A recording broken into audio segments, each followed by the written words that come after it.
the people of Uganda, recalling our history that has been characterized by constitutional and political instability, recalling our struggles against the forces of tyranny, oppression, and exploitation are the opening words of the preamble of the 1995 Constitution.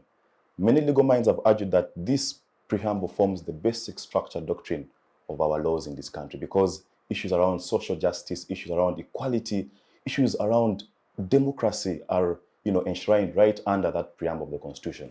But today, the Youth Roundtable convenes to focus on the aspect of democracy.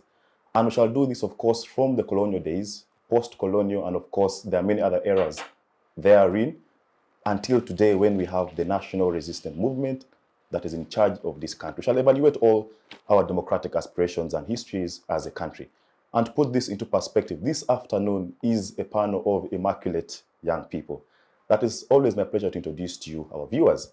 And in no particular order, from the National Resistance Movement Youth Wing is the face you've seen on this show before, and that is Ndugu Lawel Muhwezi.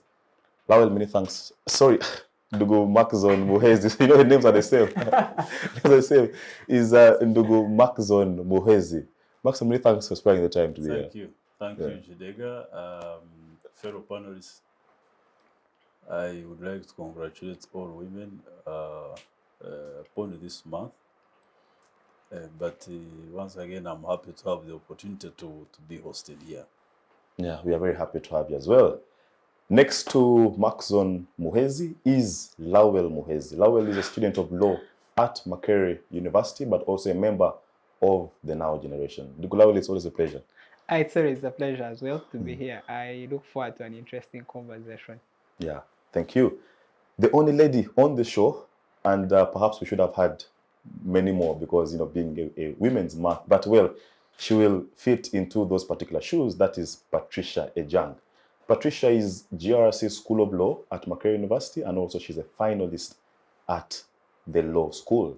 Patricia, thank you for being here for the first time. Thank you so much, moderator. It's a pleasure being here, and I look forward to an engaging conversation. All right. Someone whose reputation precedes him, those who have gone to Makerere University, you know the name Kato Info. So, well, with us today here is Martins Kato. Martins Kato is a former student leader of the Makerere University Students Guild, but now he is also a principal of what he calls the New Kids. But also we know that he's the boss of the Mac Guild League. And also he calls himself a change activist. Ndugu Kato, it's a pleasure to have you for the first time. Most welcome. I appreciate the fact that you've described me in a way I would describe myself. But before I go ahead, I want to first congratulate Buganda Kingdom for having gotten a pleasure to know that the Kabaka of Uganda on the 6th of December 2010 gave us twins. You see, in Uganda they call Kabaka Sabarongo. A father of multiple twins. Now it comes in a way that has even produced them, so you can imagine. So, but still, the beauty about this, it's that we knew that Buganda had gotten twins. Unfortunately, when Semakokilo was brought to light, people did not give attention to the twins simply because Semakokilo was looked as the next king. Secondly, was not from the Najinda, who's the sitting wife.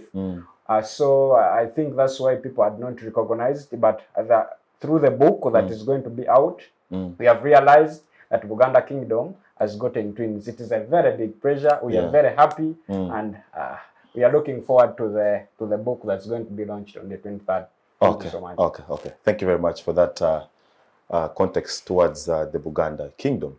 But well, what brings us here this afternoon is the aspect of democracy.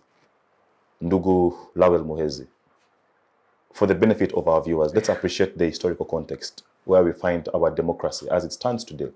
Perhaps to the benefit of our viewers, you could shed the light on the colonial time, post-colonial, and where we find ourselves today. So just that historical perspective so that we can know where we are coming from.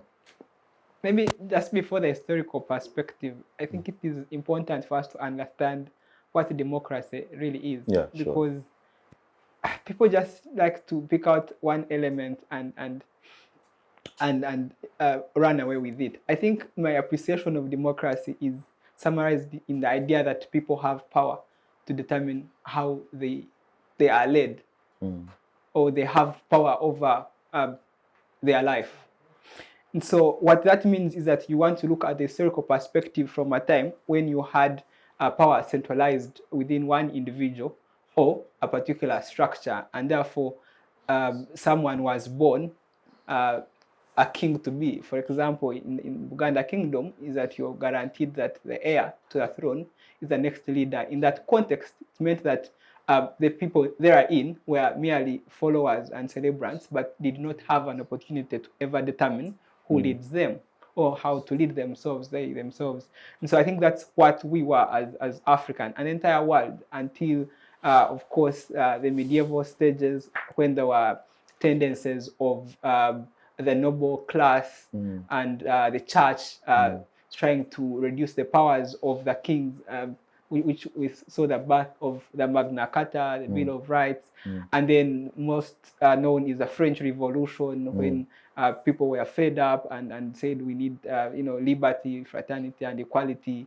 The U.S. I think the War of Independence of America, etc. So you want to look at democracy as one that broke down autocratic power, or power being centered within one entitled entity, to people having choice to determine how they want to be led or how they want their lives to proceed. I think just to bring it back to African context, we get to witness, I think, democracy. It comes with, I think, colonialism, with the coming of the white man, which also, I don't know if it was essentially a doctrine that was taught, but it conveniently came with undermining the structures that existed then. And so in our story, we have the kings, for example, the strong kingdoms like Uganda.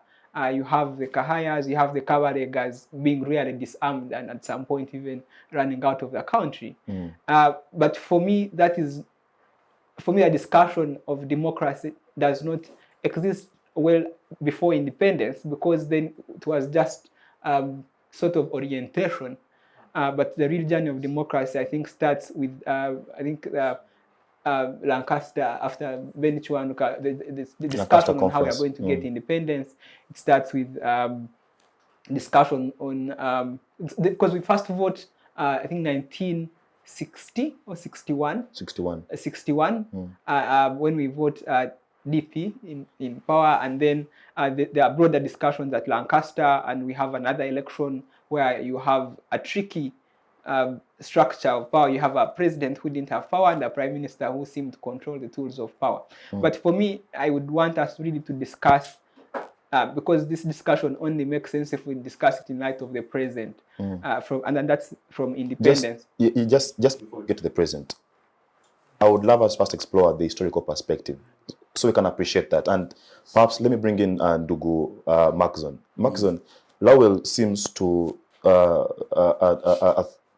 throw water under the bridge regarding the period between, the pre-independence period. All right, that period there was actually no democracy at all. Let's evaluate that, but also your thoughts regarding our historical context on democracy. Thank you. Whenever I'm invited to talk about democracy, I really want to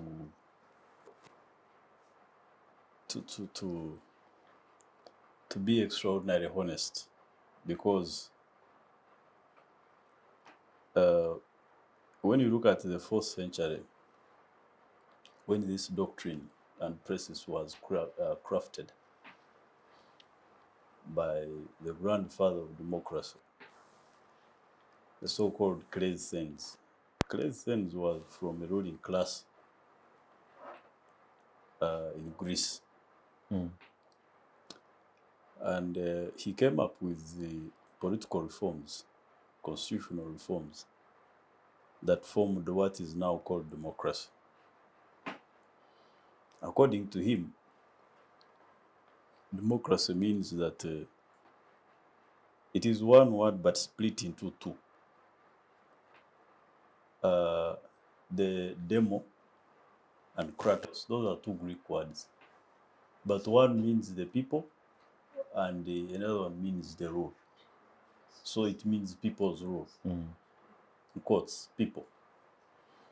So since that time, the unfortunate bit was that the then democracy in Greece, what is called Athenian democracy, was pegged on a lot of issues because it was underlooking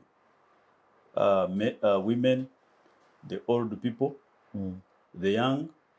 So only mature men were allowed to participate at that time. However, since that particular time, many parts of the country, you can arguably say 90% parts of the country, I mean of the world, sorry, have adopted that doctrine as the best doctrine of leadership. And so when you see many countries saying democracy, democracy, they are just benchmarking on that doctrine that was weaved in the 4th century by so-called Christians. And in the whole, if it is about democracy, it means the people's role. Now, because of circumstances, because of dynamics of the world and body politic of different societies, this democracy has been adopted to run leadership and to run different societies depending on so many technologies. One, depending on, for instance, in Africa, you can say democracy is hugely pegged on about 4 points. Because the actual 7 elements of democracy, and I would want anyone really discussing democracy to follow the 7 tenets. The moment you go off the 7 points that define democracy, really you lose the point. One, Can you just outline for them? Yeah, Just you outline look for at us those points. the people, the will of the people. You look at the tenet of accepting electoral results. Okay. You look at freedom and liberty. You look at exercise of power in terms of political parties. They must be free and willing, available, and ready to practice politics, to do structuring, to organize, to assemble, and other things like that. We are looking at speech. Speech as a very powerful tool in organizing and mobilization, like free speech, you know, and quite a number of them. Now, there are other underlying factors that define democracy as we speak, especially in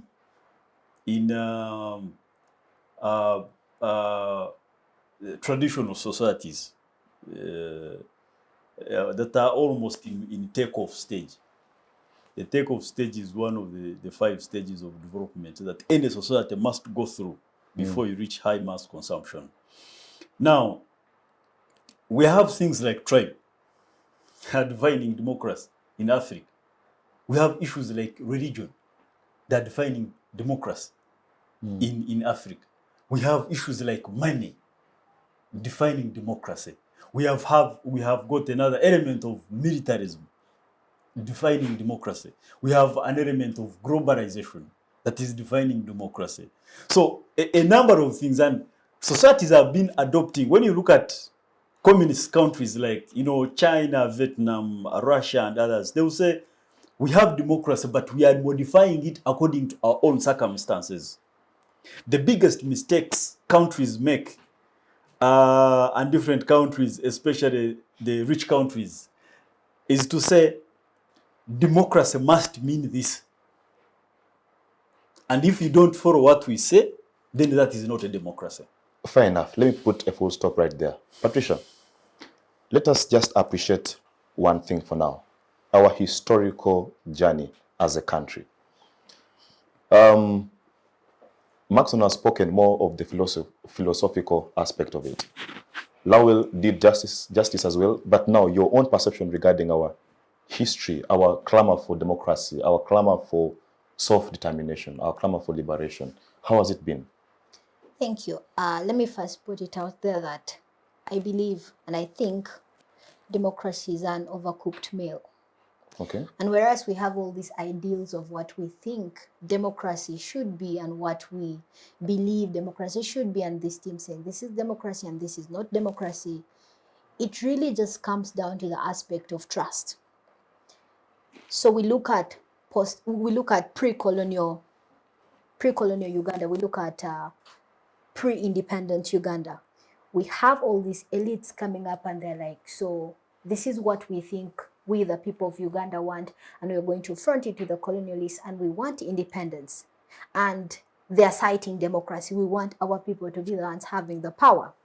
But really, when it comes down to the practical bit of it, it was more like we are representing these people, and these people have trusted us to do what is best for them.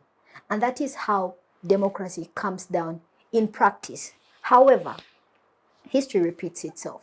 When you look at what the leaders said then and what the leaders say today and what probably the leaders are going to say in the future, it's just a tool that is being used. Everyone preaches democracy to get to a certain platform, to get to a certain level. But the practicability of it changes, because then they'll start fronting individual interests. And that has been the history of democracy in Uganda. Leaders come up, individuals come up, sell this beautiful idea of we are going to represent your interests. They'll sell it to the colonialists, they'll sell it to the individuals, they'll sell it to the voters. And then people are going to trust them with this power, with this authority, hoping that when they get to that particular platform, they're going to make decisions that reflect the interest and the needs of the people. But the story changes. And what we have today is largely a replica of what we had in 1962, 1966, 1971, all that to date. Can I add a point? No, just allow her first. Yeah, yes. that's it. Just she said this. Are you okay with it? Yeah. Your Yeah, point? okay. I wanted to just refresh our mind here that there's a very big difference. The difference is actually that people have authority to overthrow you after particular time, the moment you go off their interest. Because you see, in leadership and democratic leadership, you have two tendencies. The tendency that is dominating people, it doesn't have checks and balances.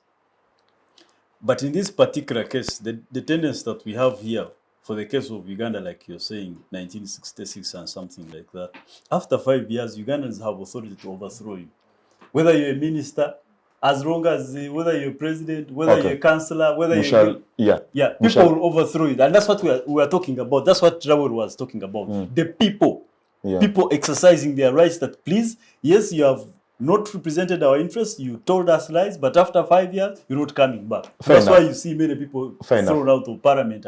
Fair enough. We shall evaluate that much more later. Yeah. For now, let's first explore more of the history. And Patricia.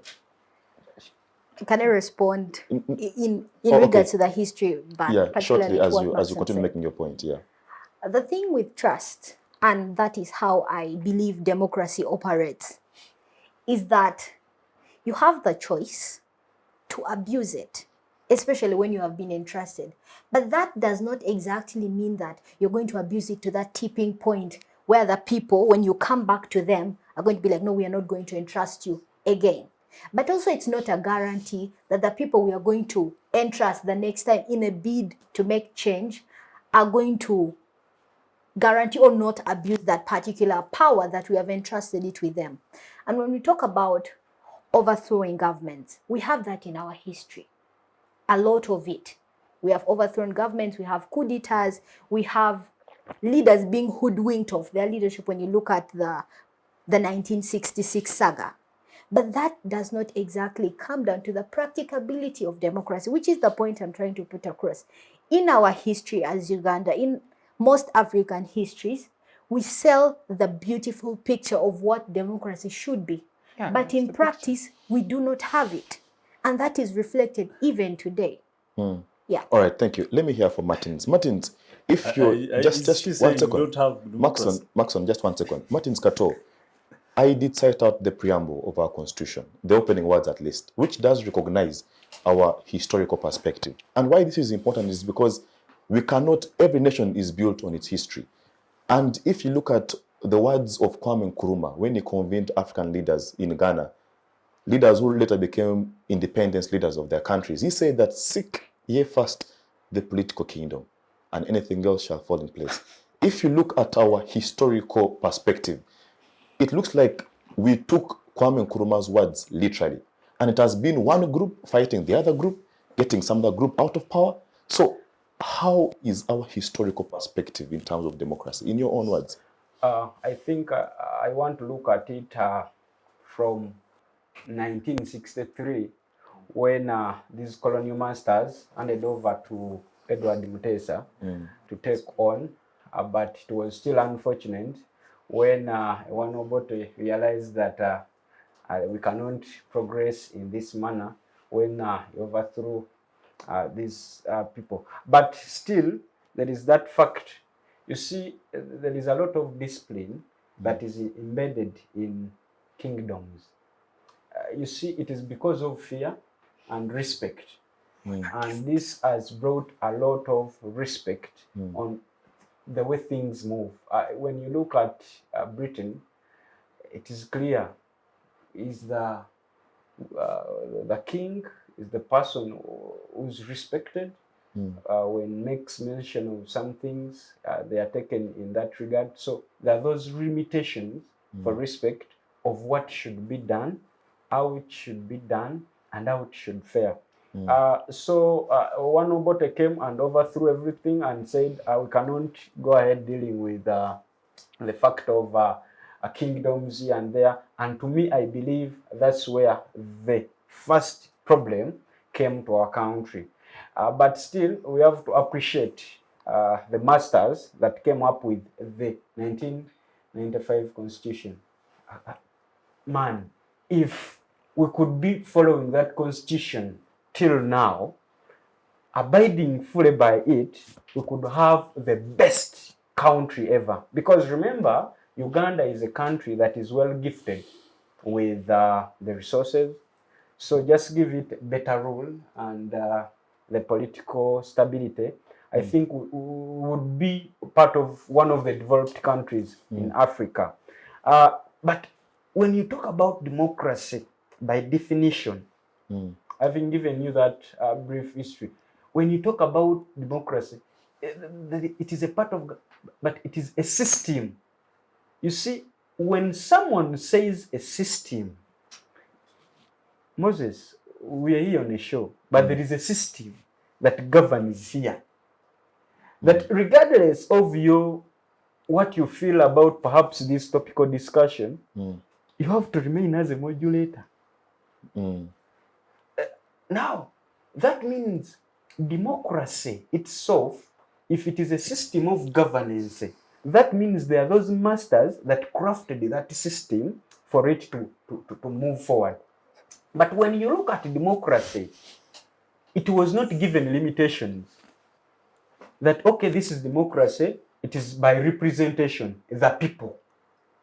You have to represent the people, give exactly what they have told you. For example, if by chance Lawel is the MP of Intungamo municipality in that regard, he has to fully represent the people of what they say.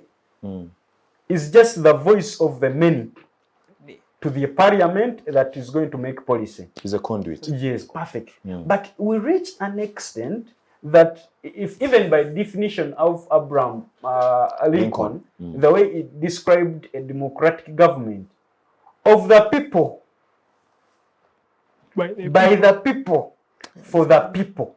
Of the people means, okay, it is okay, you're representing people. But by the people, you're there because of the power of the people. But is this what is happening in the country right now? For the people, are you doing exactly what the people told you to do? Or are you giving them? Because characteristics of democracy are very clear. Moving forward, you have to be accountable to the people. But the question here is, I think it is the people of Uganda that now are accountable to the government. Simply because when you do wrong, when you talk reactionary about what the deeds of the government, the drone is ready for you. That means we the people now are accountable to the government. You look at the way voting is done. Let's go in Kayunga. Macxzzon made a very reckless statement, and it was serious that democracy is defined by the jurisdiction. For example, if in Uganda talked about military, then you can imagine that for them they have that confidence already that perhaps we can put in this new aspect of military in democracy. We can put in some money. That confidence has destroyed the beauty about democracy. Democracy talks about equality of all people, regardless of who is who. That is the history of democracy. The people he talked about that crafted this doctrine, that is what their aim was. But look at how, for example, a member of parliament, we grew up knowing that these people are very respected people. How can you? But today, you see a member of parliament, the way he's handled, as if he has stolen a hen on the village. Okay. It is so unfortunate. Okay, I have to bring in Lawel Kato. Thank you very much. Lawel, as we now begin to shift gears a bit, let's explore our multi-party dispensation. It was Dambisa Moyo in her book Dead Aid, where she argued that African states are not ready for a multi-party dispensation. What they need is a benevolent leader. As you look at our multi-party dispensation, it has been one of highs and lows. We have at some point been a single-party state, then a multi-party, then movement. It is all, a checkered pattern. How do you evaluate our multi-party dispensation as it stands today? Yes. So democracy is like a way of life, a culture, which is how people live. But it's a political culture. It's how we choose leaders, it's how we lead ourselves. And it's a political culture within trust, like she said, is a valuable currency. Because of how we deliver it, it means that all of us, for example, cannot be seated in parliament. So we choose someone among us who we trust that indeed his representation is going to be efficient for us, or it is it's a summary of what we would say if all of us in this particular area would sit in parliament, right? And so that's why trust is a very essential element. So, like we said, it's a political culture, and multi-parties or political parties become the different tools within which we exercise our democracy. But also, of course, what are parties? Political parties, for me, they are vehicles within which people who believe in a similar idea, which we call ideology, of way of distributing factors of production is done, right? That's why. So you have this political party which believes in this. You have a party which believes in that. Usually, it's about how you distribute resources. Really, what's your best way of this being done? And so maybe if you have like Democrats who believe they are largely socialists, which think government should have a bigger say in people's individual lives, should provide maybe health care for all, and maybe the Republicans think that no. They value enterprise and individualism, and people should be able to cater for themselves, the rich and all that. And so it's just about distribution of how these factors should be distributed. So maybe just to localize the discussion to Uganda and Africa. One, I don't think Dambisa Moyo was right. How do you say what we need are benevolent leaders? Who determines who a benevolent leader is, and when do they stop being benevolent? When they get off the road of benevolence, who checks them if you don't have democratic systems? But how do we get a benevolent leader? And who says that the two are mutually exclusive? Who says that democracy can't produce benevolent leaders? And so what happens, and what I think Macxzzon would like to defend is these individuals have hijacked and abused democracy, and now they seek to redefine it to say this is what works for us. The so-called benevolent leaders. You know them. You know people who. Part of them. I am not a leader. I wish I was lucky enough to be a president of a country. But what I'm trying to say is that like he said, and like he quoted Abraham Lincoln, democracy is about people who amongst themselves give power to someone to lead them and to lead for them, to work for them. And so when individuals decide to undermine just that, and so what you have is that you have a leader who undermines that, is not leading by the will of the people, right? So people, if Kato today moves to the ballot and he votes, one, at that first layer, you have tendencies that that ballot won't count because someone is going to rig. If they don't rig, he's likely to vote a leader who reaches parliament and does not represent him. So there are bigger layers of looking at it. So democracy is undermined at different levels. And so when democracy is undermined, now they start to tell us that maybe democracy doesn't work.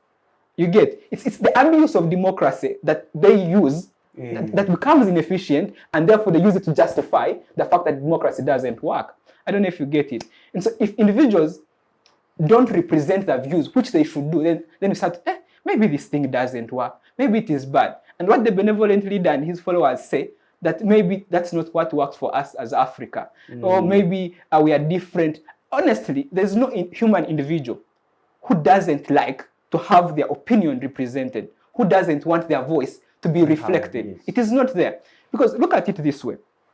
A human being has just one single life, and they want to live it as maximally and utilize it as they can. There's no best way they can live that life other than exercising their free will. And so no one should lie to you that there is any part in Africa or in the world where people don't want their will to be reflected. And of course, it is not easy. There are countries like the Arabic, Middle East, etc., where these individuals, because of cultural norm and tradition, they are engineered to listen to the ayatollahs and etc. But if those individuals were able to appreciate democracy, they would choose democracy on any other day. And for African countries, we already know we want democracy, and that's why we go to vote. Yeah. The fact that people rig our vote, or even when our vote counts, they don't represent our views, does not mean democracy is wrong. All right. Thank you. Macxzzon, I want to bring you in. Which people? just on two things. One is that the now late Paul Kawanga Somogere gave us a very prudent landmark decision. In the case of Paul Kawanga Somogere versus the 20, that challenged the mode through which Parliament had, adopted the movement system as a means of political governance. But the point is that as we evaluate our multi-party dispensation, the NRM has been accused, and of course you can see the undertones from here, that you've never embraced a multi-party dispensation. And that is why you were pro-movement system, but because Ugandans clamored for a multi-party dispensation, you had no option but to give it to them. So as we evaluate multi-party dispensation, does the NRM appreciate this idea? Immediately, that statement is string to what my sister was saying, and I earlier put it to her that please, overthrowing governments does not necessarily mean democracy. Right. What I meant to her was that people now have organizational capacity to topple or to chase a leader constitutionally. That's what I meant. That if Kato does not perform well at Makerere as LC5, he's going to be defeated. The people are going to defeat him 2026. That's what I mean. Okay. That if Frederick does not perform at Nakawa, the Nagawa people are going to overthrow him constitutionally. And replace him with Kabazuruko. Absolutely. And that means, according to the people, wait a minute. They are changing. Absolutely. No, but overthrowing is quite. You can overthrowing is because it's their will. That person you can use any words. Yes, okay, yes. You can use any words. They will vote him out. You can vote him out, and that is the constitutional power we are talking about. The fundamental and cardinal question is: do people have the power to actually vote you out? The answer is yes, absolutely. So did we have that before? No. Do we need to modify it and actually it becomes better? Yes. And to me, I think that's what we are here today. To craft punitive measures of how to, if I can say, as an individual, not because I'm a Ugandan, not because I'm NRM. Not because, I can arguably say I've seen Tanzania, I've seen Uganda, I've seen Kenya, I've seen Europe, I have seen, but for purposes of the meaning of true democracy, I can ably say Uganda is the most democratic country in the world. I can repeat it. I can even say it, yes, something by chest. Yeah. And I will come to that. One is... why is he laughing after making such a statement? One, is he not sure about what he's saying? No, I am seeing Lawel laughing, not Macxzzon. Macxzzon isn't laughing. Kidega is the moderator. Yeah. Yeah. What's the metric? I went to school and they taught us active listening. I was listening to my friend here, Martins, saying that I made a reckless statement regarding military. Also to refresh him, I was not saying that military is going to come and take over governments. No, I said military has become another technology of power to determine democracy on the African continent. Why? It responds to action and to how people react. It defines peace and security. And a peaceful society is therefore enabled to vote against or pro. You get? So, also we have military rules here. And they have been recognized. They have been recognized. Military rule takes over power. But that's not the same as democracy. Wait. Military rule takes over and it organizes society and people start embracing that. We have seen that work in government. I mean, in hold a second, just have this plea. But I've said nothing. Yeah, you are. Anticipation is also good. I anticipated you to disrupt me. So and I really request that whoever has something against can write somewhere, then they can respond. So the point I was making is that military, money, production, because you see, Ndugu Kidega and the viewers, in primary, those papers, they have sections, section A, section B. And section A usually has those compulsory questions. We have compulsory questions in Uganda that determine and define democracy, the leadership of the country. You get? And people can even fail and refuse to listen to them. They can close their eyes and give deaf ears to them, but those are compulsory and fundamental factors define and determine democracy. One, land, the issue of land. You get? People have been evicted and blah, blah. Tell me in the next election, people are going to use all that construction of land and how they are being chased, or how they have grabbed, or they have acquired land, and they are going to make decisions depending on that. Two, the question of military. We have military people engaged in politics. The retired generals, retired Doctor Who, General Who, fronting the interest to lead the country. Okay? There's a question of Uganda, like he was in his presses. Buganda question, how people are almost about 9 million settling in a very small area because of production, because of money, because of business, because of education, and all that. It is a very serious question. We have a question of Karamoja. You have seen all these question of iron sheets and blah, blah. Trust me, even when some Ugandans have forgotten, there are people that will not forget that. 2026 is going to determine that. So like I gave you a list, military also is part of what I was talking about. Now, so multi-party dispensation. Yeah, let me tell you.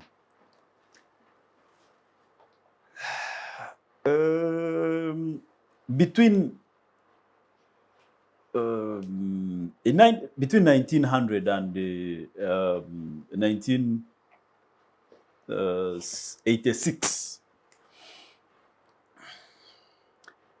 Uganda was a feudal but also failed state.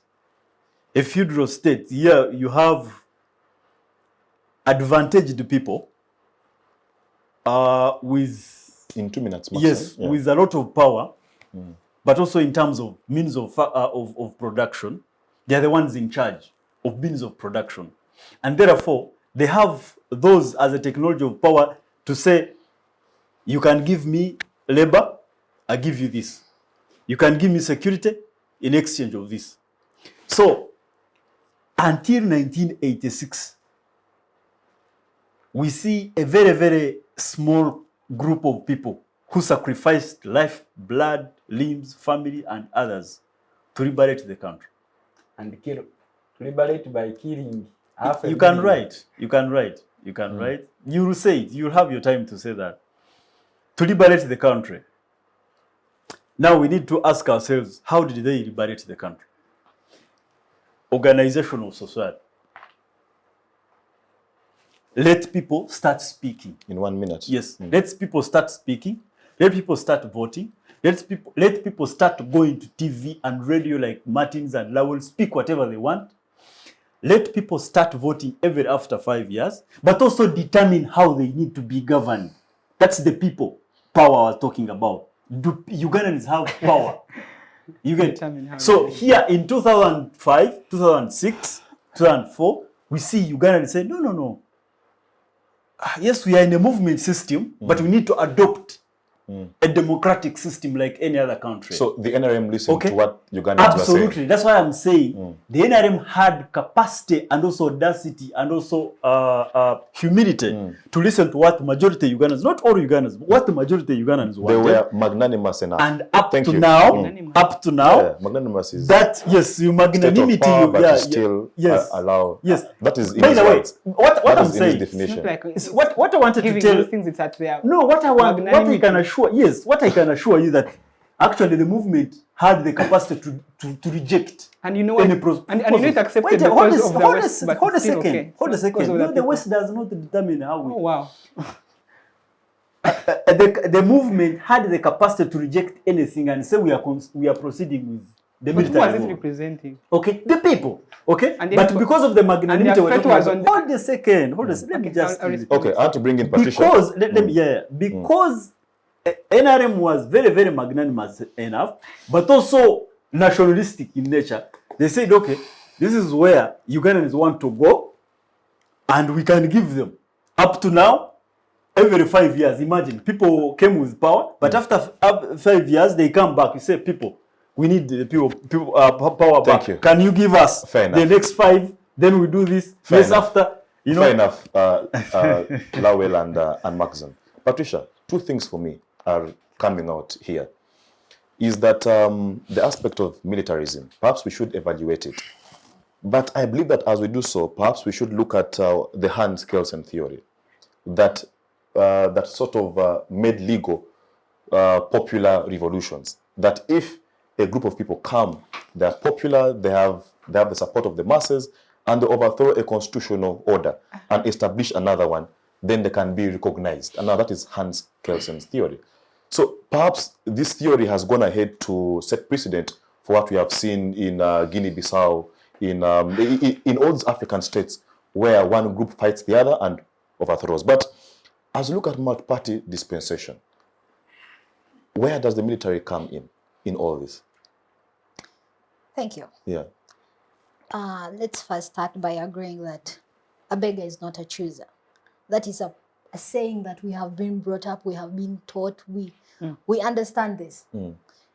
Once you're put in a position where you have to beg another person, you cannot then go ahead and dictate or choose what type of services it is that they render to you. If Kato is begging me for food, and I'm using begging, not asking, not requesting, begging to show just the level. He cannot tell me that he wants chicken, or he wants beans, or he wants matoke. And that is the state of He Uganda. can beg for what he wants. And Write that, down. And Write isn't down. it? Macxzzon. Right, I'm writing. Write down. Yeah. Yeah, just write and down. that is the state of Ugandans. Okay. Yeah. When you look at multipartism, when you look at democracy and militarism in Uganda, they have been so intertwined that when Ugandans go to the polls to vote, even within, let's say, Makerere University, they're not voting because I am voting because I think this is the best leader. They're voting because they have been given salt, they have been given soap, They have been given a second. T-shirt. No, hold up. Just a second. No, no, I'm just no, begging. no, no, Can I- Macxzzon, can- no, not Macxzzon, to you. no, no, no. Okay, to the floor. No. Because she's No, no. a GRC. She is Hold protected. Did you give soda? She is protected. Did you give soda to people She to is vote? protected. Macxzzon. Lawel, she is protected. Sorry, Macxzzon, she is protected. Was she giving soda? Macxzzon, Patricia is protected. Patricia is protected. Patricia, I you're think protected. Nyanjira's And electron. and if he wants me to talk about the guild, and he was asking me, I know there are bloggers within the guild politics that will publish bad stuff about a particular leader, and they will only retract it or write bad stuff about another leader if you send them a 20,000. Which, if you narrow it down to the ordinary Ugandan, it's the salt, it's the soap, it's the T-shirt. And when you discuss it like that, then you're basically putting people in a position where they cannot choose. And now let's bring it to multi-party dispensation in Uganda. The idea of multi-party, like Lawel said, is that we share ideas. The ideas may be different. We may say we have different ways through which we believe resources should be shared, but it should be about ideas, ideologies, and that is it. What we have right now, I think we have roughly about 26 registered parties. Political parties. What we have is the existence of different parties. That is one. But when it comes down to the core ideologies that exist, most of these parties do not have that. However, So, like most of them, you mean NRM, NUP, all of them don't have a given ideology. That this is what we have right now. We have a battle going on. I can form a party because I want to attack NUP. I can form a party because I want to attack NRM. I can form a party because I want to attack FDC. If maybe I'm in ANT and I do not agree with an individual there, I'm going to break away, go register my own party, and use it to attack the other. Which then waters down the entire notion or the ideals that multi-party dispensation should be having. So practically, we do not have multi-parties. All right. Yeah. All right, thank you. I wanted to tell Just 1 second. I'll give you a chance. You're right. I'll give you a chance. Because Macxzzon, I'll give you a chance. Macxzzon, I'll give you a chance. Man, this is a panel that you should respect. I'll This give you a chance. is not a Macxzzon. country where Kato, I am the moderator, please. So, Kato, I'm the moderator. Kato, Kato wants to take over. I want to hear your views on multi-party dispensation. And interesting because your earlier sentiments appear to be one of a monarchist. You know, you're all for, Buganda Kingdom and all these things. And if we are to go by your way of thinking, then the monarchy system is one that does not accept or allow for dissenting opinions in terms of maybe political parties and things like that. So, your views on multi-party dispensation for starters, I'm interesting to know. You're misrepresenting me. As a monarchist. No. Your ideas you've just made Projected mention there. now don't represent who I am. I want to state this clearly that I said how I wish this thing of, you see, monarchies. Because there was in just your simple opening need- statements, you said that we should have stayed with the way we are being governed by the Kawaka and etc. allow me, I mean, because those are views of a monarchist. To be fair, Proceed. Should I proceed? please proceed. Okay, thank you. I was saying, I appreciate the fact that in which year was it's 1995 when monarchies were brought, but under reduced powers, that they should now only concentrate. 93, something like that. That they should only concentrate on their cultural norms. How I wish immediately in 1966, that is exactly what Obote did, we would be far. Is that Now- some credit to the NRM why? for restoring? Of course, that's No. by default. Now I start this way. I think you would do that. To make it so clear, after leading us from 1986 up to 2005, they realized that perhaps there is need to twist the form of leadership. Now we have led them the military way. Now we need to show them that indeed, perhaps they also have some powers on the way things should be done. But like Patricia said, it was just, in Uganda we have a saying, okuuma lubugo naye nga lubaale mubbe. It is something like there are some policemen at that door, they are keeping gold here. To their mind, they think there is gold inside here, but in actual sense, where there is nothing like gold. But when they are seriously keeping gold out there, so that's exactly what these people did. So they brought this system. They said, okay, people can bring up their own parties. But now, after bringing them, thank you. How have you made them live? That is the biggest question that we should address right now. A party like the National Unity Platform, it got into existence and it is a popular party. People love it, the way they do their things. Like I told you, I am a change activist. Their hope. So Ugandans have their hope. Isn't that testimony? Isn't that testimony of Uganda's growing multi-party dispensation? Which one? No. That parties like NUP are now emerging and they are, being embraced by Ugandans. I don't want to attack you, moderator. Allow me time to make my views to the viewers. Okay, because the way you're getting back to it is my responsibility to ask you questions and to interrogate your views. I appreciate that, but as if you're coming from a school of thought and as if you belong to a certain niche that make me think, because your questions are so much direct.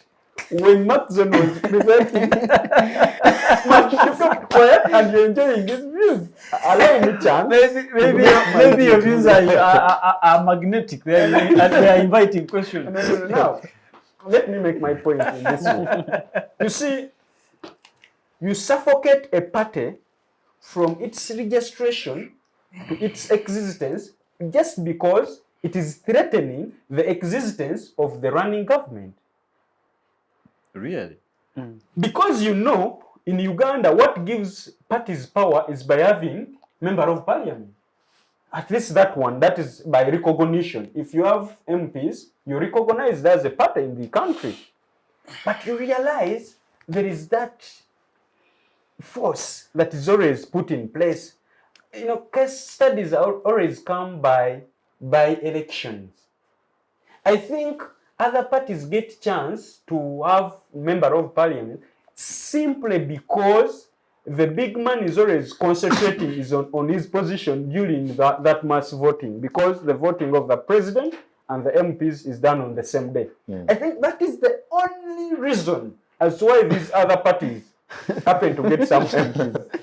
Because he's fulfilling his interest first. Does he get 100%? So, does he need 100%? No, of course. He gets 100% where he wants. In Uganda, one of the facts about Uganda, it is a country that has the highest number of refugees. So that is easy for him to get 100 where he wants. Very easy. Now, let me get back to my point. So the suffocation during the voting, the suffocation during party activities make you clearly think that this multi-party dispensation, you see, when I was growing, I used to only see military during special days, all special events. But would you say NUP is a democratic party? Let us not look at multi-party dispensation. I don't want to push me into NUP. We are not discussing that. Don't. He's writing. No. I was saying we used to see military only when, for example, Tarehe Sita, celebrations that are very important. You only hear about army during attacks. The country is helping the other country to attack or to defend and all that. But today, military officers can get into a place and they are more than the people there. In the name of what? Keeping the interests of the government. For example, we are voting, and it is sure we shall vote for this NRM cadre by hook or crook. The only time an independent candidate wins is when the NRM government did not agree behind. The NRM people did not agree, just like what happened in Serere. There were insiders in NRM who did not agree with the candidate, and they said, no, by Ukoro group, let us now form a mafia group. So meaning you're saying that the NRM has internal democracy, that you can disagree with the party position I don't want to discuss, and you still get away with it. I don't want to discuss what happens in NRM because it is evident. No, it is you who is inviting us. It is you who is 2005, inviting us to look at NRM's internal democracy. In 2005, because the big man, there was time that the terms were done. Because by the first thing that kills democracy is the constitution. So when you realize that, okay, the 2 terms, these men of who designed the constitution got done, they sat and they agreed, let us now ban the term limits. In 2017, you saw the outcry of every Ugandan on the 17th of December 2017 when the parliament passed the age limit. So what is internal democracy there? You try, Kidega, I don't know the party, okay, Macxzzon, if you are man enough, wake up one day and say, I am standing against the president of Uganda in your primaries. That's when you realize that things don't move that way. Lastly, Uganda faces what we call democratic dictatorship. That is what happens in Uganda. It is not a democracy. It is called democratic dictatorship. By definition, democratic dictatorship is when you use the people to to get leaders, to justify what you go through, but then those things that you do must be in the interest of those who set you into that, and after any reactionary force that comes after is the way it is hammered is square. All right. So we face democratic dictatorship, not democracy in this country. Thank you very much. This is the Youth Roundtable. People create new words on this show, as you're already observing. But well, we are happy that you've made a date with us this afternoon. And let's take a short commercial break and see you right after this advert. Digital rights are those human rights and legal rights that allow individuals to access, use, create and publish digital media or to access and use computers, other electronic devices and telecommunication networks.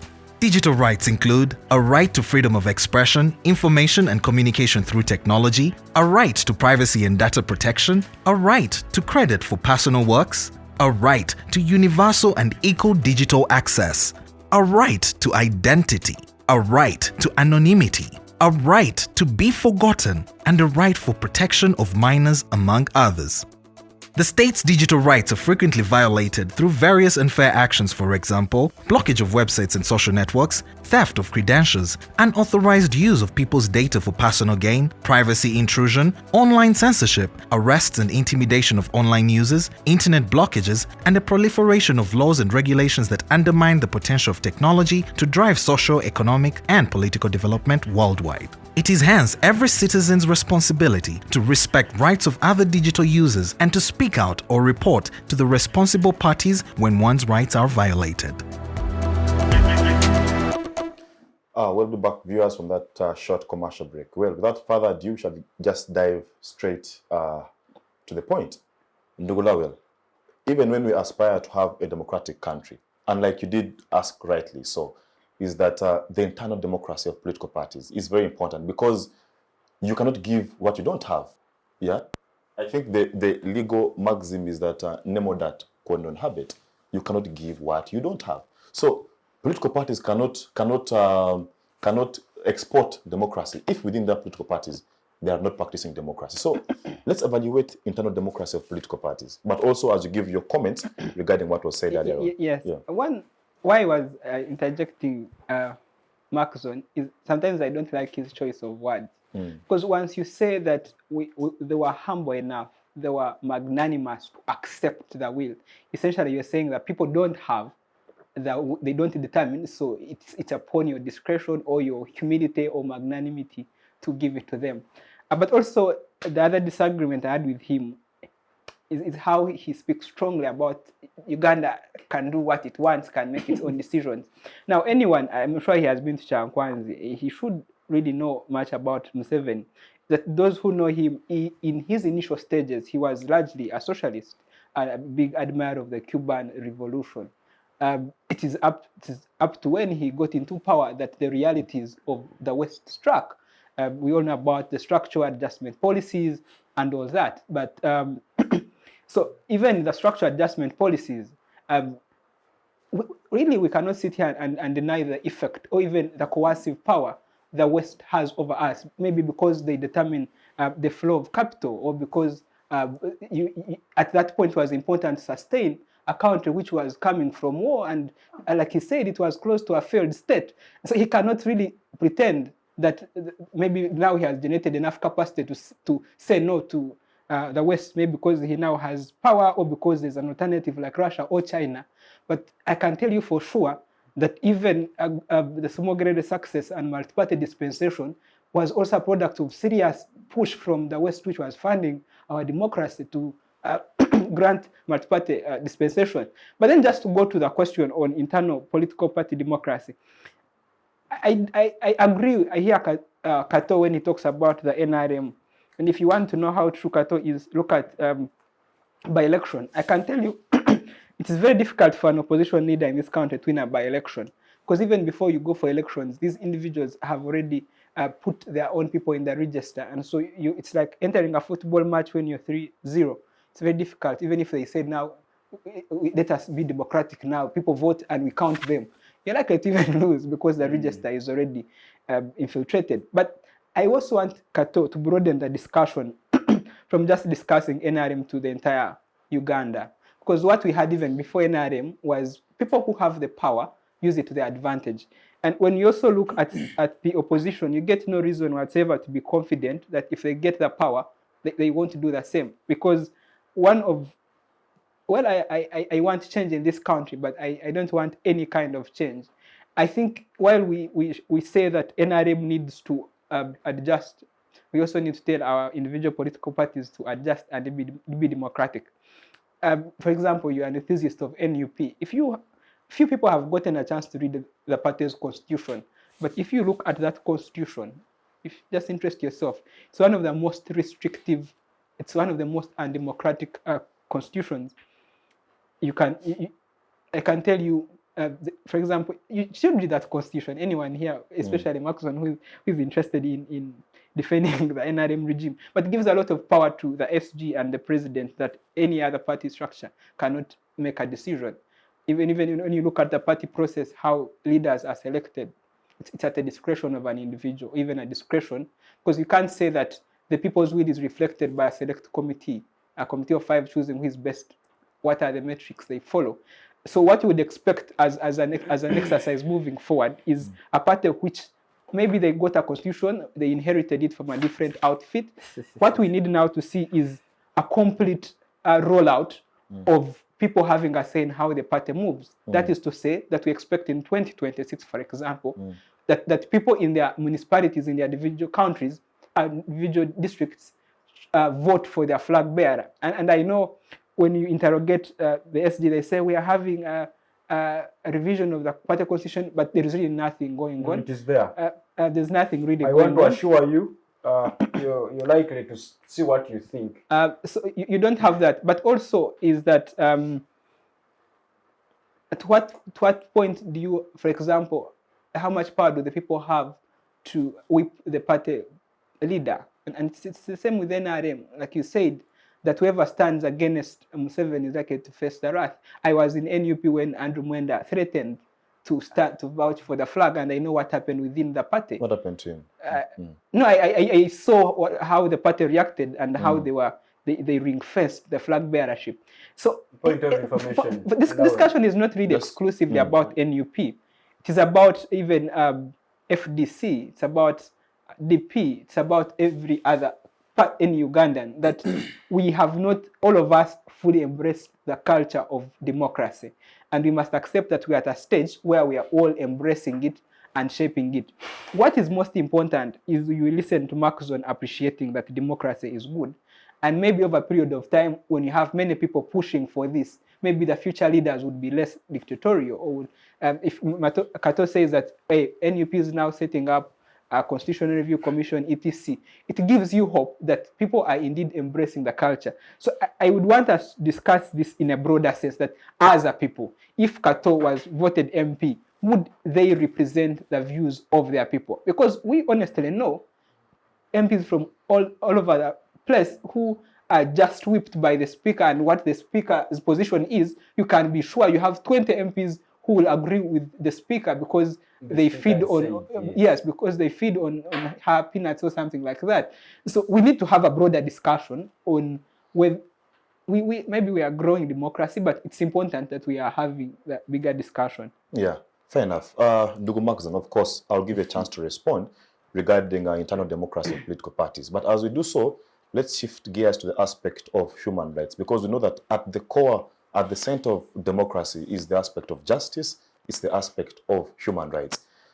The NRM revolution was partly premised on the aspect of, the need to reclaim... Yes, is. Revolution is. Okay, claimed on the aspect of, and thank you for that.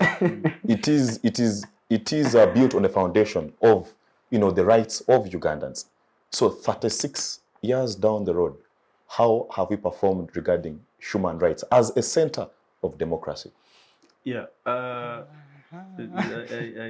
really like that question, but I would like to underline some statements. My sister here was talking about the question of Ugandans. She was really reducing Ugandans to beggars, in line with how they choose leaders. Well, your introduction and her introduction is that she's a leader at the law school. Yeah. That is one of the most distinguished schools across the continent. Yeah. I don't know whether she was trying to reduce her voters to beggars, or whether they took sodas. She was trying to be on camera and trying to explain to us that much as she's a leader, she was voted for because she served soap, soda, and also gave money to bloggers. I really want us to be honest and also sometimes use logic when we're talking about issues that concern Uganda, because we don't have any other country. This is our country. That's right. We are not just talking because we want to win. We are just speaking because viewers really listen, understand, but also pick one or two things. And these ideas can also be used to build the country. Uganda is a developing country. So we must contribute ideas. That brings me to my point of Kato Martins, whoever threatens to stand for president. There is a question that leads us in NRM. Unfortunately, Martins is not in NRM, but he claims to know more about NRM. That means he follows it and is very, very much passionate about it. Because we want to change. Absolutely. We must know what we want to change. Absolutely. Write it down. Absolutely. The good thing is that Public I was writing. knowledge. The good thing is that I was writing. Now, there's a very big fundamental question, and the leaders, especially the middle class, do not respond to that. Who should rule? It is an open question, but it's very, very fundamental. Yeah. Who should rule? Martin will say the rich. This one will say the energetic. This one will say women should rule. Or the intelligence. Okay? This one should say beggars should also rule. You get what I'm saying? So the fundamental question is who should rule? Just listen and breathe out and say who should rule society. But we follow philosophers. You get? It is those people with ideas, the ideas that transform society, not just leading. Because everyone can lead. By the way, we have religious leaders, we have good leaders, we have leaders of associations, we have cultural leaders, we have political party leaders, we have government leaders. This country is not short of leaders. Almost everyone is a leader. We have people who are leading motorcycles, those groups of motorcycles, groups of women, groups of what? Everyone is a leader. But what are those leaders doing, because every day we complain about issues, particularly around democracy.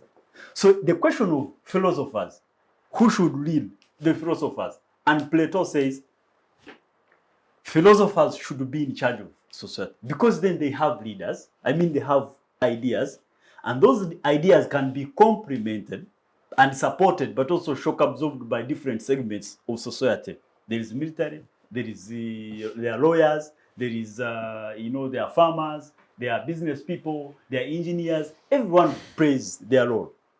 So the question of NRM, we have the Right Honorable John Patrick Amama Mbaba. I saw him the other day, part of the delegation that received the president of Togo to Uganda.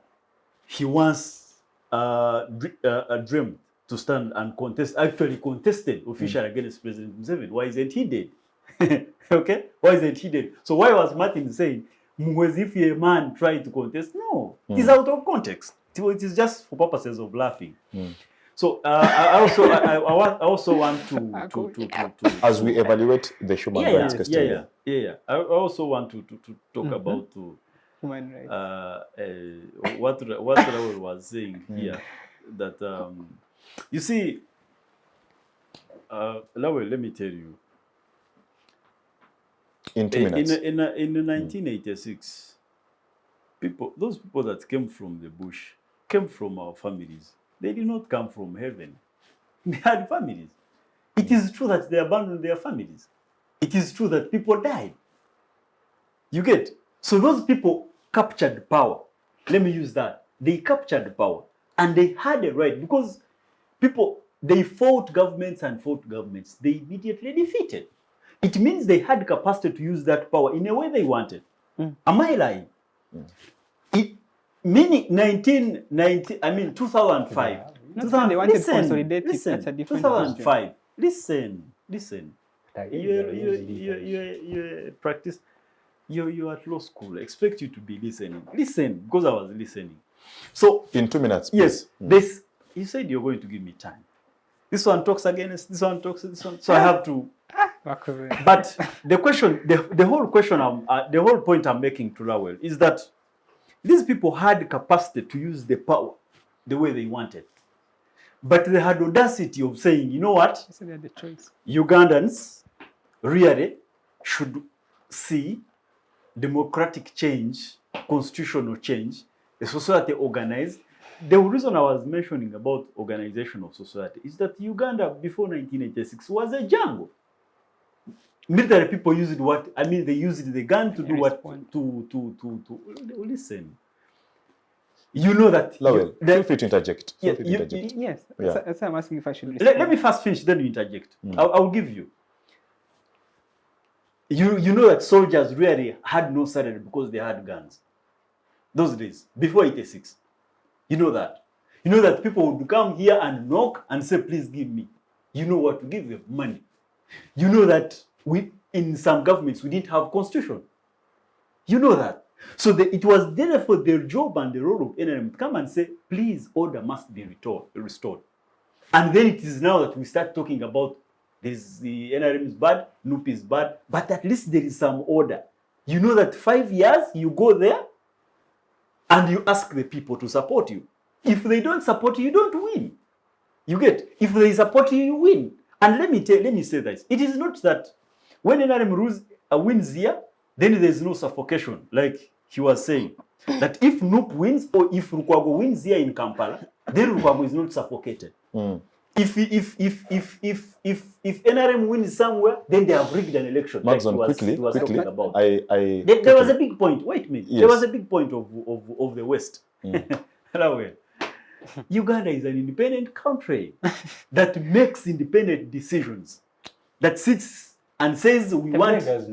Wait a minute. That we want. Lawel, sorry, Macxzzon. Let me just respond shortly. Yes, please. After 37, 40 years of NRM's leadership, 40% of our education is funded by the West. 50. Not funded. helped, please. Okay. Yes, but we have a budget. Okay, We have a Lawel, running budget it as a is council, helped, isn't it? Okay, yes, it Yes. is helped in form of funds. By the way, we help us, they help also. Yes. Yeah, this is part of I'm globalization. not Just- contradicting just- that. just- I'm not contradicting that. Yes, Lawel. About 60% of the health sector by the West. I can tell you even today, there are few countries in Africa which are self-reliant, and none of us can really deny the influence of external factors to our internal processes. But just to discuss 1986, I think what you should say is, I think the decision that was made in 1986, I don't want him to say as if these people who won were exclusively like a group. NRM won partly because it was able to be on the shoulders of the citizens, that in particular parts of this country, citizens fully embraced the revolution, including the king of Uganda in the greater massacre Lawel. And so it's not that after winning, the aspirations are different from those of those people.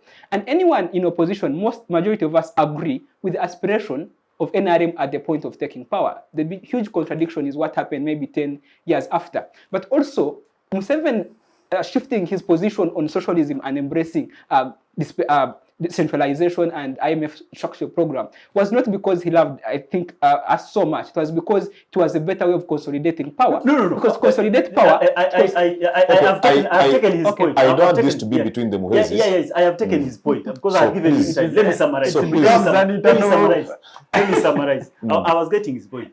Listen. But Macxzzon, please use 1 minute. Yes. Yeah. This gentleman knows that when people came from the bush, there was that broad-based government that absorbed almost each and every opposition party at that time.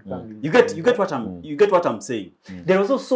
There's so many ideas of saying, please do not include anyone from opposition in our government. You get, but NRM was so much magnanimous enough to absorb and accommodate each and everybody. You remember, so many people were saying, please do not restore restore the leadership of Uganda Kingdom.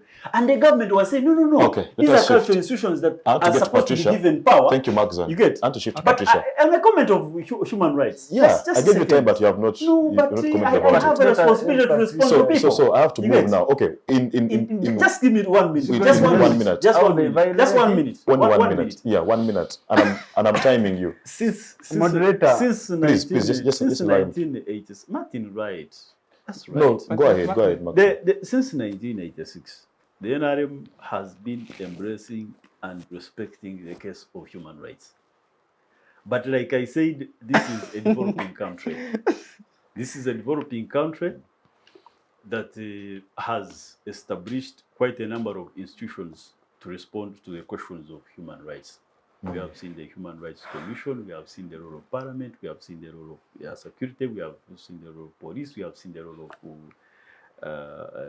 all these institutions. But like I can say, in a country of more than 49 million people, you see individual cases against human rights, and these individual cases have been brought to book, and the government has been on their case.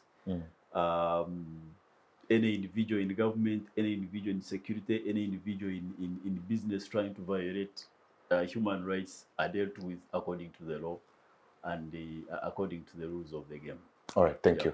Patricia, I will of course give you a chance to comment on whatever has been spoken about human rights, but also democracy of political parties. But as we do so, let's evaluate the aspect of separation of powers. That for a functional democracy to actually be able to progress, we must have at least some semblance of separation of powers. If the least to say is that we must have checks and balances.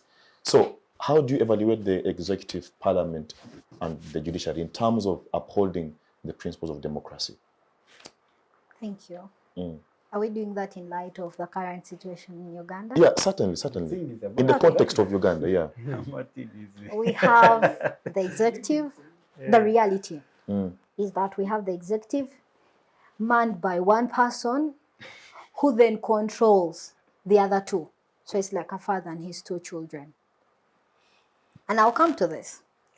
When I was in year one, that's when I was introduced to the whole concept of separation of powers and how the executive is supposed to be completely independent from the judiciary and then the legislature. That is the ideal.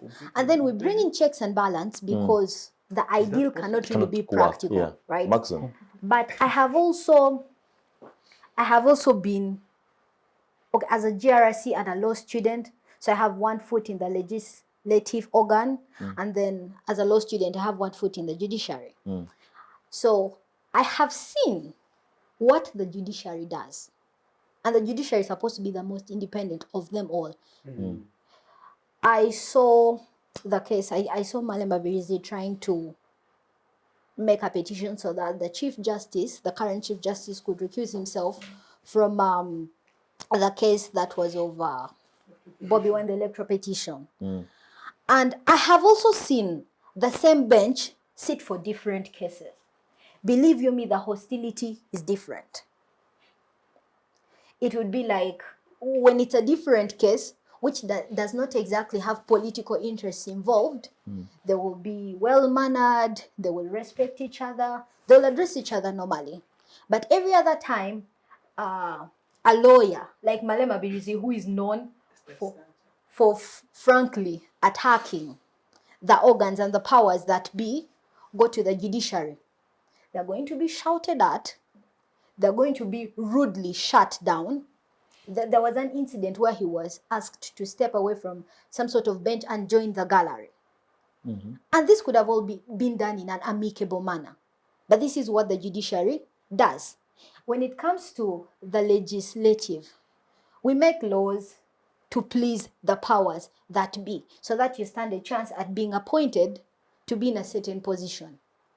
That is what we have right now. We do not have checks and balances. We do not have... Okay, but Patricia, just to be fair to the judiciary, for example, is that not so long ago, we saw the Constitutional Court declaring null and void certain provisions of the Computer Misuse Act that was passed by Parliament. Is that a form of checks and balances? We have all cited here the Paul Kawanga Makerere case that challenged the procedure through which Parliament had passed a given law. We saw the judiciary overturn that decision.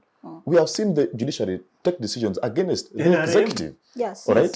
So is it fair for you to only look at one side of the judiciary? Look at Parliament, for example. Not so long ago, Parliament has been investigating the Vinci Coffee deal. And they, in fact, said that this deal was counter Ugandans. All right?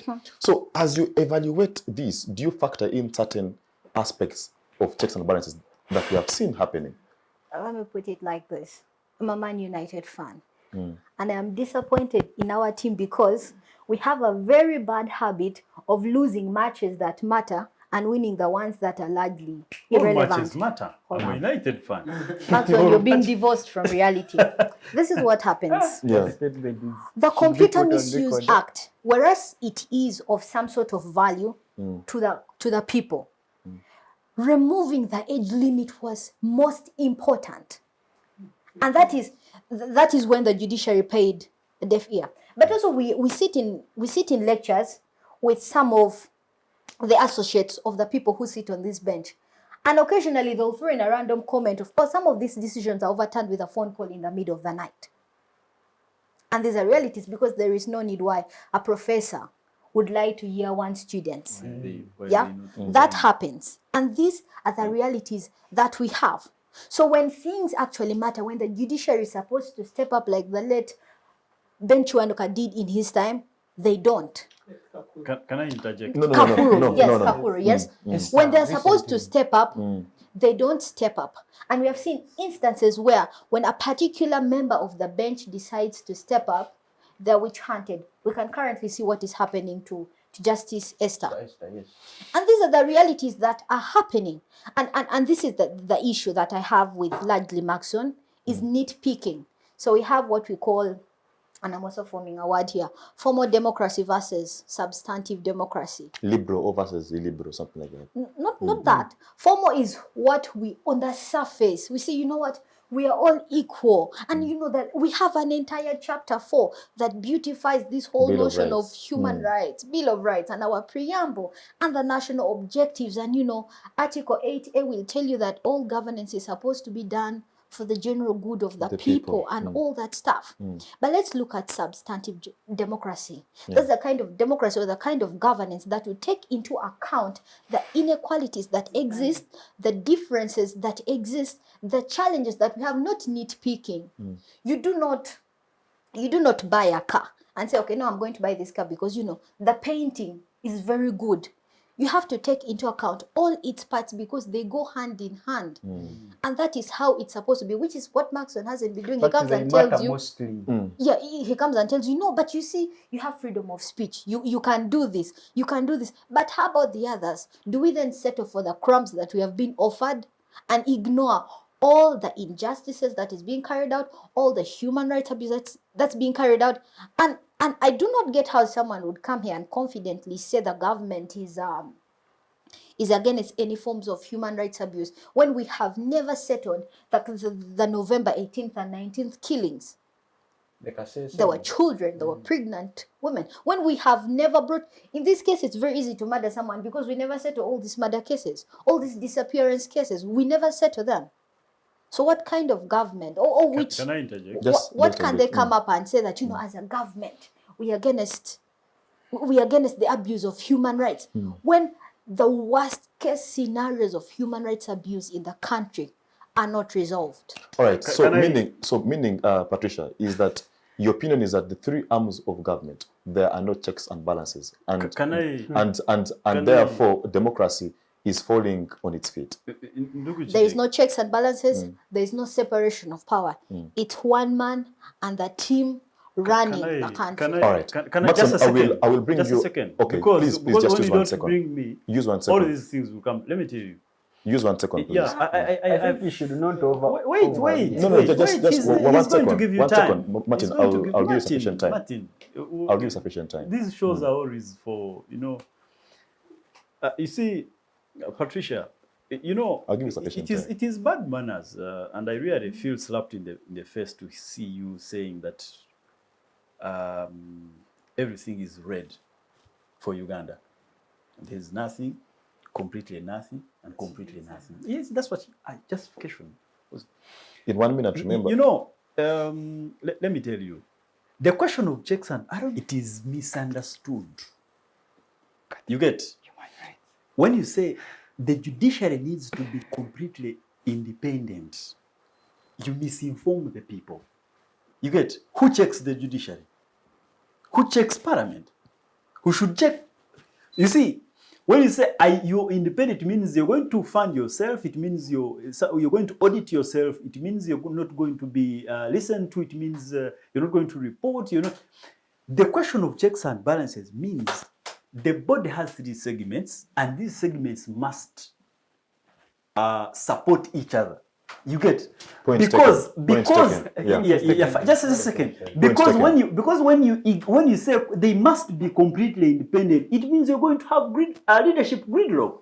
We have members of parliament who are ministers. We have ministers who are members of parliament. So how do you say parliament needs to be independent? Point taken. 30 seconds. 30 seconds. Patricia, Please, 30 seconds. Okay, so again, Macxzzon is just discussing the ideals and what is on paper, completely divorced from the realities. That's why I gave specific examples of actually what is happening to show that we do not have checks and balances because everyone is answerable to just one individual, and we do not have separation of power again because again that is an ideal. But this is the argument. Has there been some sort of change? Here points the ones who sit in court. Has there been some sort through of change? a judicial service Yes, commission. judicial Which he service largely commission. demands. Not at all. Anyway. Summarily, has there been some sort of improvement from the Uganda now and the Uganda before independence? Yes. Does that mean we now sit back and be comfortable and clap our hands because of what we have now and ignore the fact that so much Macxzzon. more can be done? No. And that is all we are trying to say here. Okay. That okay, thank you for how far you brought us, thrive but for it's more. not enough. Should thrive for We more. actually need to do more because if we that's what stop I want to here, hear. we're That's what I going want to to hear. slip back. You've accepted Thank it. you. It's there. Thank you, Patricia. That's what we Martin want to hear. Kato, you have sufficient time to respond to You issues said that there is were raised something, but you need to regarding do. Macxzzon, please. Martin Kato, you have sufficient time to respond to issues of the internal democracy of NUP, Human rights. the issues of Human human rights, rights, separation yes. of powers. Suffocation. So generally, just your comments about what has been going on. Thank you so much, Ndugu Kidega. You see, Ndugu Kidega, I felt so bad and embarrassed. And if it was not for discipline, as far as we are from the Uganda kingdom, whereby you respect your elders, I would have left this show. You cannot request the person of Muhwezi to come on board to tell us, talk about human rights. Which Muhwezi? There we are too. Okay, you see, the one who is guilty always comes out first.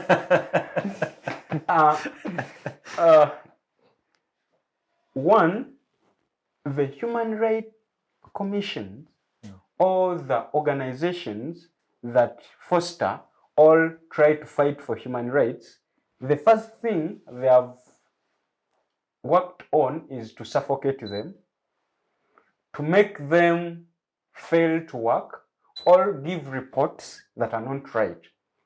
Now, to those ones that felt like they cannot serve to their interests, they have went ahead to chase them out of the country. It is so unfortunate that in a couple of days back, Eric Mwesigwa was clearly, you see, this is one of the many people that have been tortured, because all the, you see, most of the people that are tortured are political prisoners, those who don't agree with what, you say, I want to call it, but I'll call it at the end. These are the people that are tortured. You see, Really? when you lose popularity, Is Eric when you Mwesigwa a lose politician? people, is a political, Is Eric Mwesigwa a He's politician? pulling you. when you lose that popularity in people, you see some things that are done don't scare us anymore. You cannot get a person because they affiliate themselves to a certain party and then you ban them. They bet Kakwenza, they have done a lot of people to pregnant women, to children. Just as I have talked now, there are some students that are in custody just because they were fighting against how the government operates. These are students and now they are in custody. They are going to be there. They were remanded for 3 weeks. These are students that have to attend to class, but because they are women and they want to fight, that's what is happening. But because these people they're no longer ashamed, but rather they are ashamed, they went ahead to get a person of Eric Mwesigwa who was clearly tortured, burnt, and they said it is Noop that went ahead to purport. They purport that they didn't do this, but it is Noop that did this. It is him who said. A person of the spokesperson of UPDF, people we hold in high regard, people who are supposed to protect the country, people who are supposed to fight for the country, is live on media.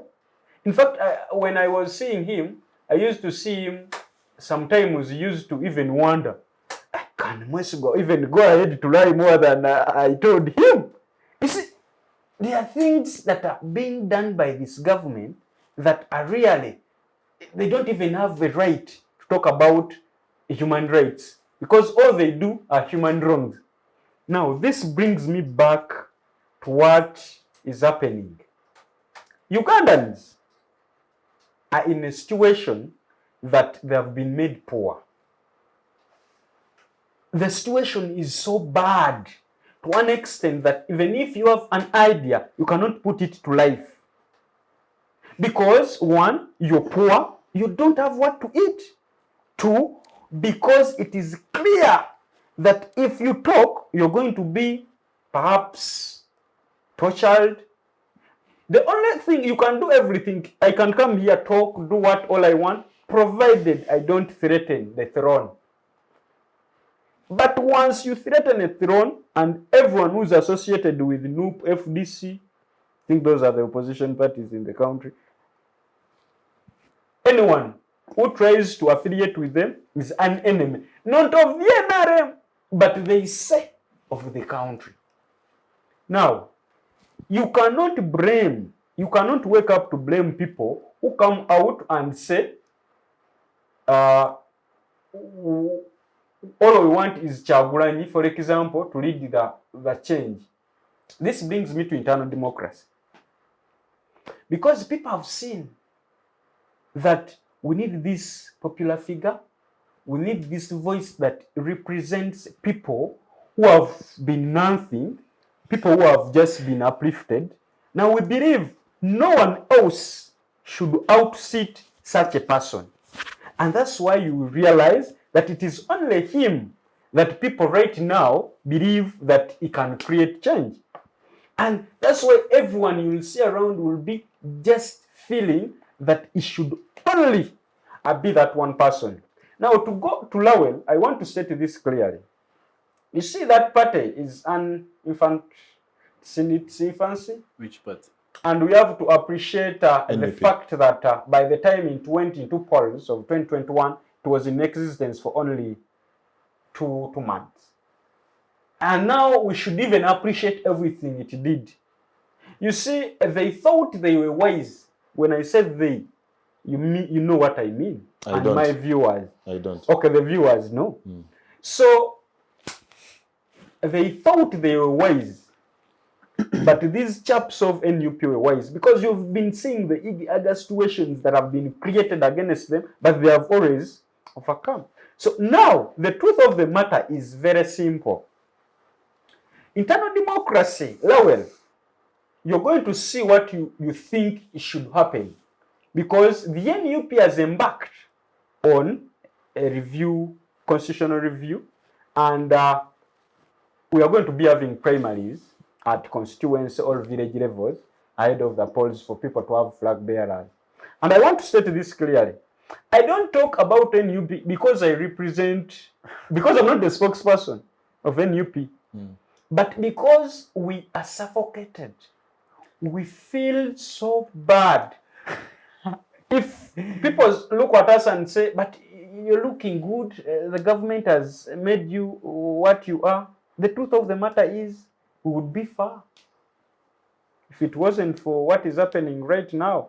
So I think that rests the fears of Lawel. When we talk about the judiciary, now there are some cases whereby the electoral petition But is you should be won. there since you're wise. You see, electoral petition, for example, you come, you hear that, okay, now who's this Mitiana Woman MP? Flavia. Eh? Yes. That has won the election petition. Cassandra.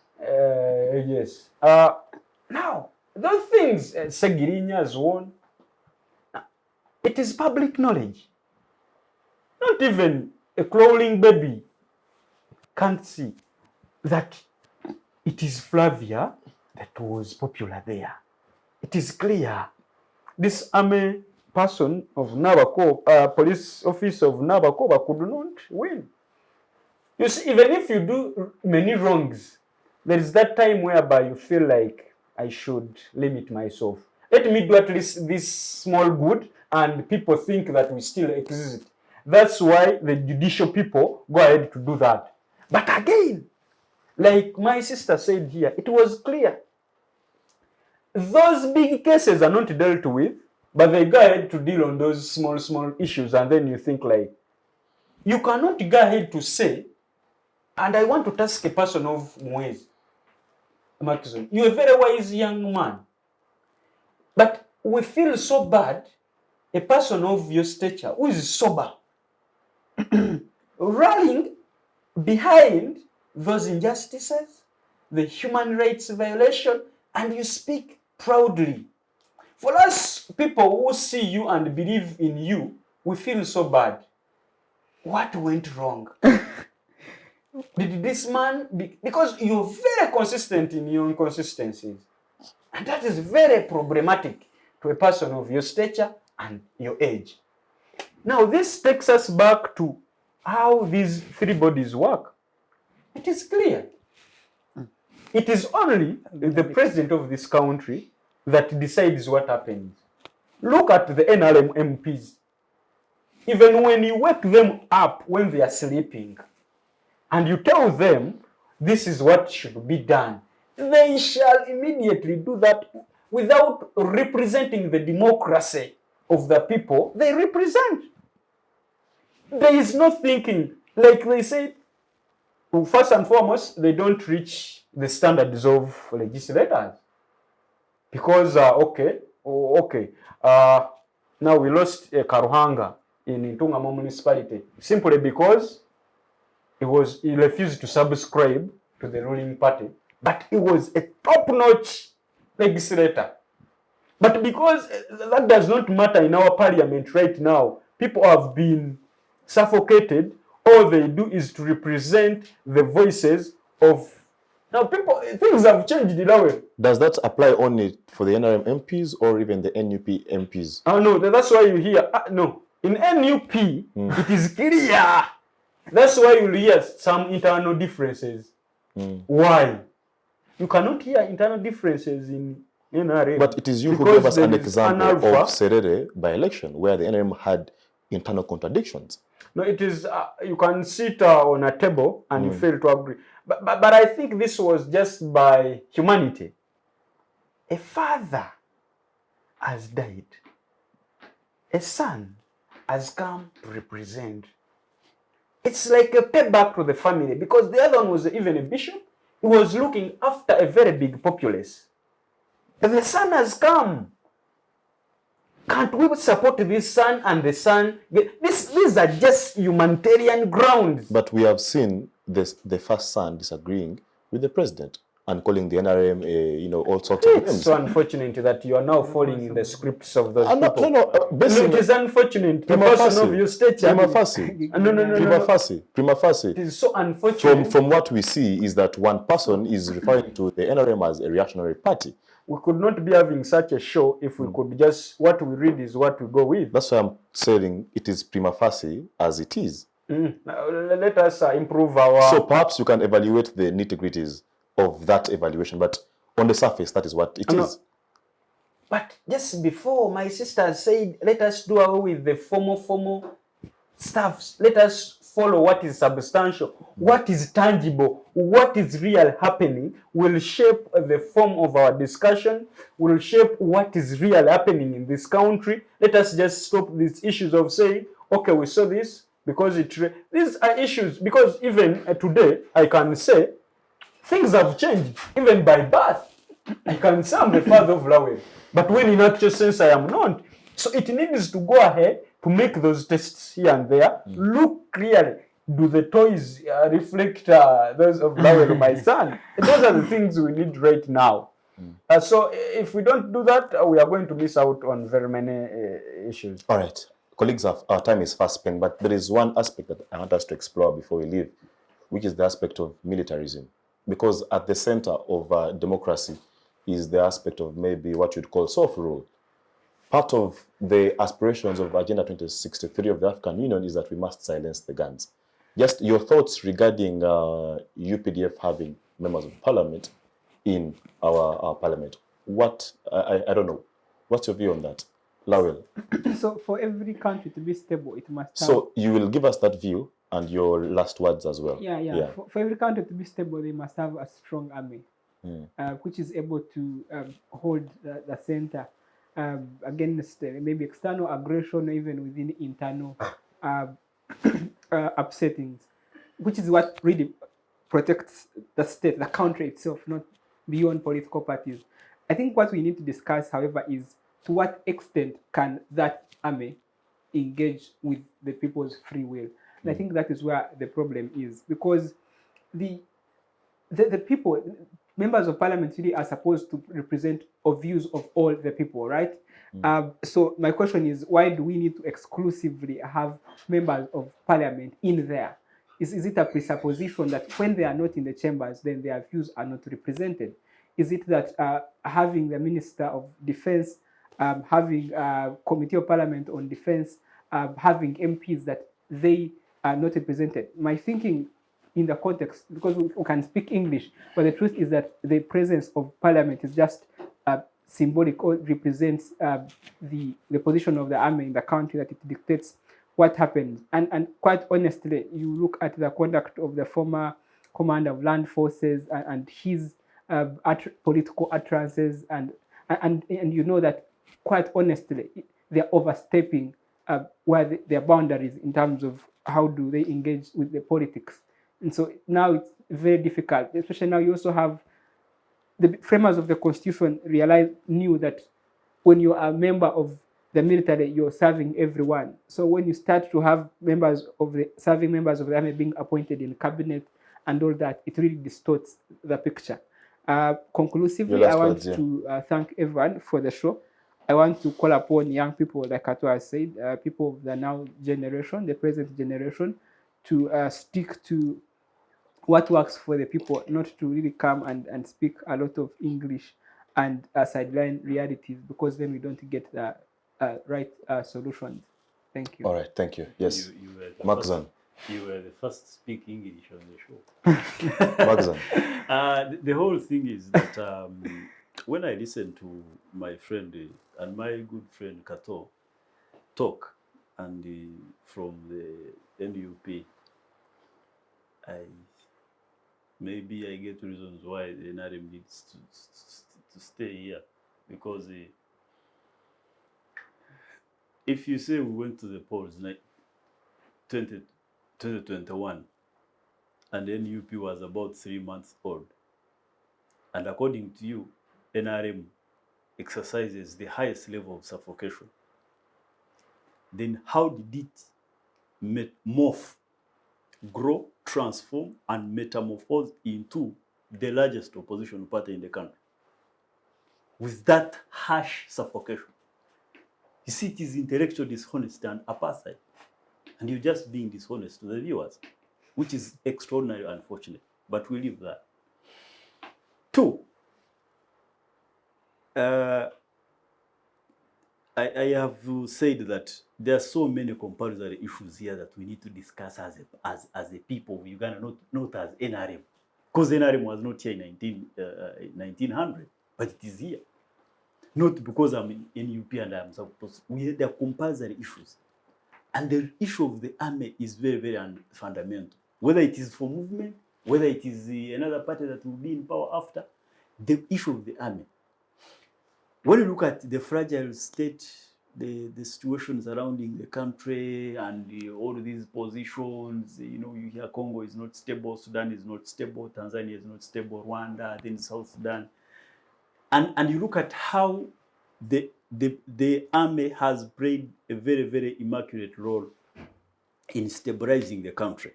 Someone says the women should be in parliament, the young people should be in parliament, the PWs should be in parliament, elderly should be represented in parliament. But when it comes to the party that has played the biggest role to stabilize the country, shouldn't appear in parliament. Yet I believe, listen, yet I believe parliament is a national camera where views and intellectual discussion, organic intellectual cross-pollination must take place. And if our society is really composed of all those groups I have mentioned, that are supposed to contribute to ideas and discussions, why should someone really exonerate and pre-discrimination on military?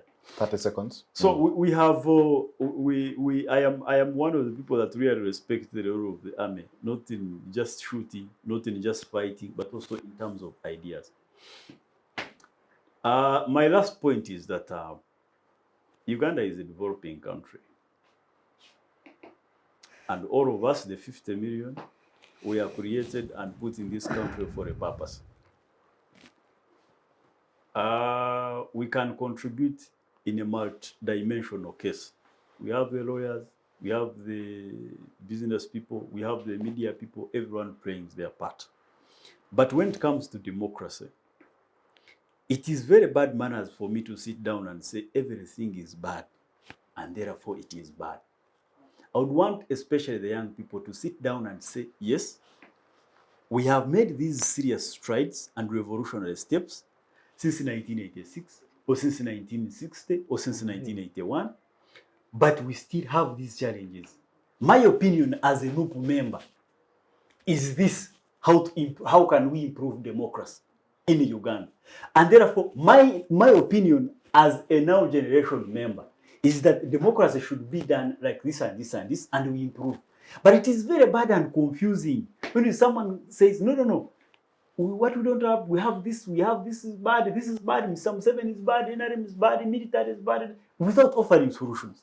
What are the solutions? I sat here candidly to wait and listen to what NUP is offering in tandem with how to promote and grow democracy. In 10 There's seconds? nothing. Unfortunately, I'm walking away with nothing. All right.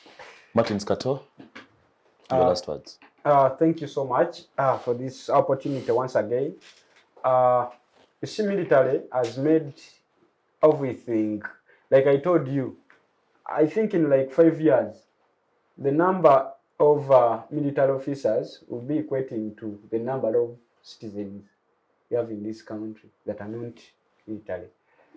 And this is very dangerous because at every step of the day, every case, you realize simply... Do you know the size of our military? I don't know. It is 600,000. But I'm worried. Only. And I told you the projection. And Ugandans are 45 million. 50 million actually. Inclusive of the... I don't know if exclusive. Inclusive of the army. Let me make this clear. You realize just like a simple convocation election where you're a victim and this one, you can realize that military is but just an association of all the students. And the bit about this, I want to caution all viewers that are sympathizers of this government, that when this government comes, it comes for everyone. Whether you are part of it or not. Because I'm speaking, we hail from the same university. He's an alumnus, perhaps, if he is. I am as well.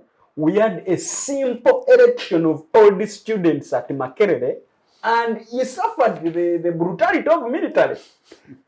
So you can imagine, our moderator also suffered. So you can imagine how these things operate. These two did. So because they are still students and they were not part of this election.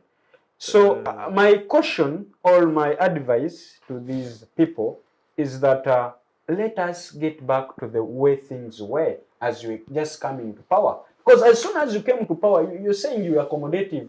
But this word is very simple. You wanted to consolidate power. You see, power has steps. Grabbing it, consolidating it, and now you're at a stage of, it is called what?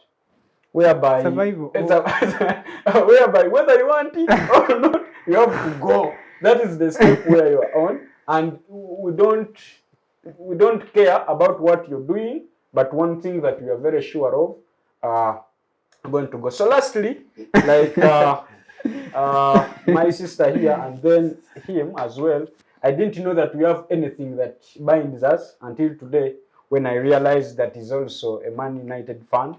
So I want also to express my dissatisfaction. I add my voice to Ten Hag to express my dissatisfaction about the events that ensued on Sunday, about the poor refereeing. Lastly, we are facing a lot of rain this season, but in Uganda, still, we call this month Mugulansigo. It is a month that prepares now. Unfortunately, you people in town, all you do is to wake up and go to work. But ordinarily, this is a month that is used to prepare gardens for making those seeds get into the soil. So it is the real month.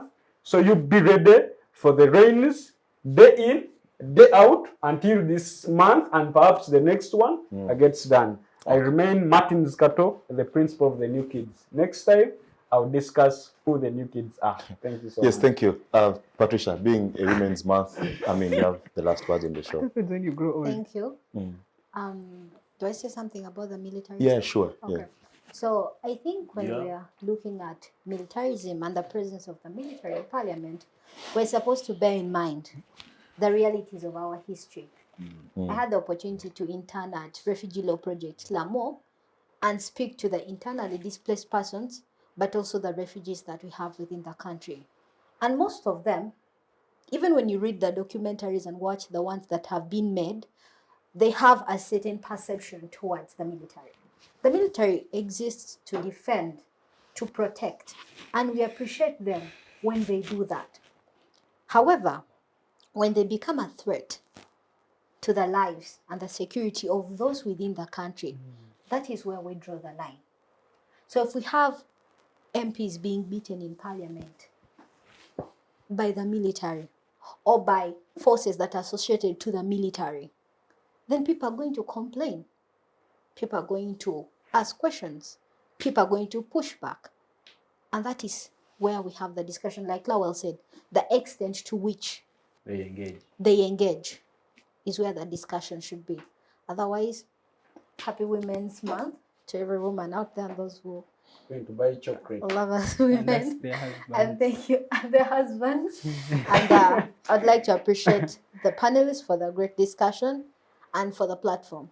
Thank you. Wow, thank you. Thank you very much, Comrade Lawel, Comrade Macxzzon, and our able leader, Comrade Patricia, and of course, Comrade Kato, for making the time to be on this week's episode of the Youth Roundtable. Of course, to our technical team, Rashid and the rest, thank you for ensuring that our viewers get this show right on time. Well, you've heard it all. I don't want to dilute whatever has been said, but one fundamental comment, and that is the words of the late Reverend Desmond Tutu. He had this to say, that in whatever you do, just do right. Eventually, this right will overwhelm the world. See you next week, same time, same place. Bye-bye.